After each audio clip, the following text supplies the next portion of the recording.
Sir ఇప్పుడు జనరల్‌గా cervical cancer ఉన్న పేషెంట్స్‌కి సింప్టమ్స్ ఏ విధంగా ఉంటాయి? సర్వైకల్ క్యాన్సర్‌లో అతి ముఖ్యమైన సింప్టమ్ వెజైనల్ బ్లీడింగ్. ఇందులో కూడా కామన్‌గా పోస్ట్ మెనోపాజల్ బ్లీడింగ్ అంటారు. అంటే మెనోపాజ్ తర్వాత సాధారణంగా ఒక 10 ఇయర్స్ తర్వాత, 15 ఇయర్స్ తర్వాత సడెన్‌గా బ్లీడింగ్ రావడం జరుగుతూ ఉంటుంది. అది కాకుండా ఈవెన్ ఆ పీరియడ్స్ జరుగుతున్నప్పుడు కూడా పీరియడ్స్‌కి మధ్యలో అంటే ఇంటర్‌మెన్స్ట్రుయల్ బ్లీడింగ్ అంటారు. అలాగే ఎవరికైనా సర్వైకల్ క్యాన్సర్ ఉంటే పీరియడ్స్ టైంలో కూడా ఎక్సెస్ బ్లీడింగ్ కూడా అవటం జరుగుతూ ఉంటుంది.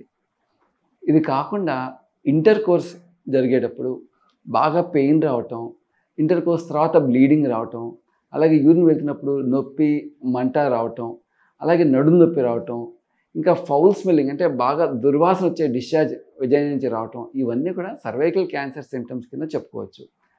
అలాగని ఈ సింప్టమ్స్ అన్నీ కూడా కేవలం క్యాన్సర్‌లో ఉంటాయి అనుకోవద్దు. కొన్ని హార్మోనల్ చేంజెస్ వల్ల, కొన్ని ఇన్ఫెక్షన్స్‌లో కూడా ఈ సింప్టమ్స్ వస్తాయి. సో ఏదైనా కూడా ఇలాంటి సింప్టమ్స్ వస్తే ఖచ్చితంగా డాక్టర్‌ని కన్సల్ట్ చేసి ఇవాల్యుయేట్ చేసుకోవాలి.